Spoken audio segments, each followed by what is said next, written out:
Secretary Gilbert Chodoro for your kind introduction. Please be seated. To the lead agency when it comes to our peace efforts, not only here in Misamis, but in all of the conflict areas. The Peace and Reconciliation and Unity Advisor, Secretary Charlie Galvez Jr. The Mindanao Development Authority Secretary, Secretary Leo Magno. Misamis Occidental 1st District Representative Jason Almonte. Misamis Occidental 2nd District Representative Sancho Minal. And our, hindi ko na lang sasabihin old friend kasi mahahalata tayo.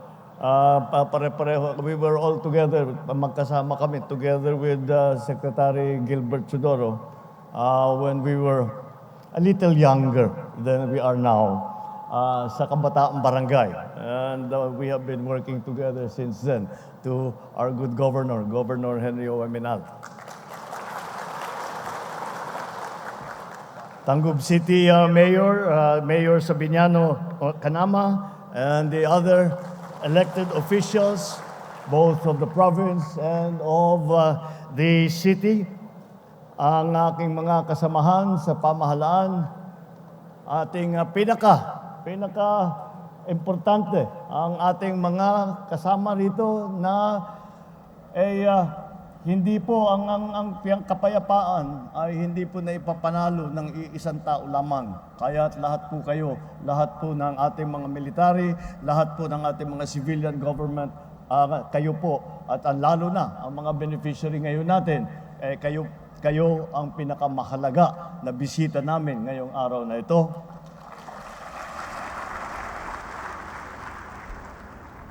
Ladies and gentlemen, good afternoon. We are gathered here today to celebrate a historic occasion, one that also took time in the making, the declaration of Misamis Occidental as an insurgency-free province.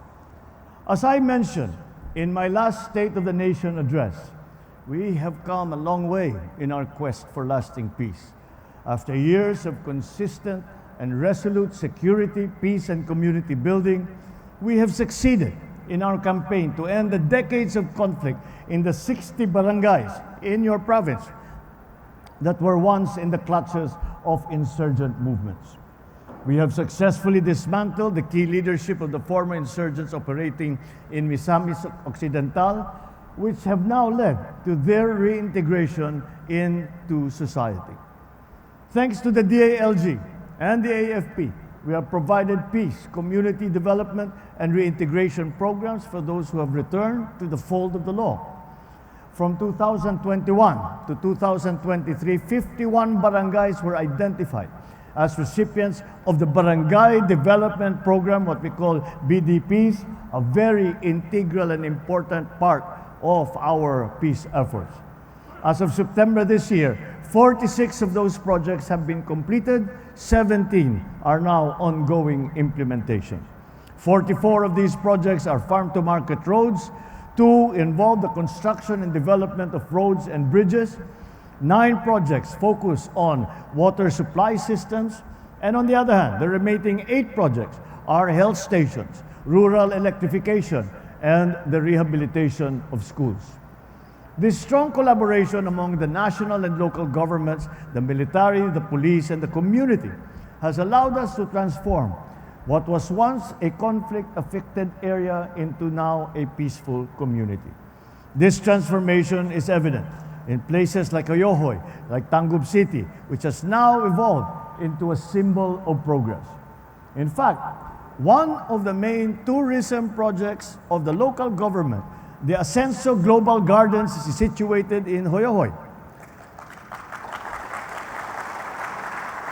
This is a tangible outcome of what our collective efforts towards peace and development can do. This demonstrates that peace brings more opportunities for growth, investment, and social services for future generations. Earlier today, we inaugurated the longest water-spanning bridge in Mindanao, the Panguil Bay Bridge. It will, of course, facilitate connectivity with Lanao del Norte. But more than that, this project intends to spur economic growth for the province and the opportunities for Misamisnons. The experience of Misamis Occidental speaks volumes about the importance of addressing the root causes of insurgency. Peace will neither be attainable or sustainable without accompanying development.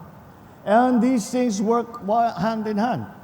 Hindi natin maitapos ang Panguil Bay Bridge na napaka-importante kung hindi mapayapa ang kanilang pinupuntahan. Kung hindi mapayapa at makapasok ang ating mga construction para mabuo itong napaka-importante na tulay na aming in-inaugurate at binuksan kanina. This is why the aggressive implementation of socioeconomic intervention by bringing investments in education, health, infrastructure, livelihood, help prevent the recurrence of conflict here in Misamis Occidental.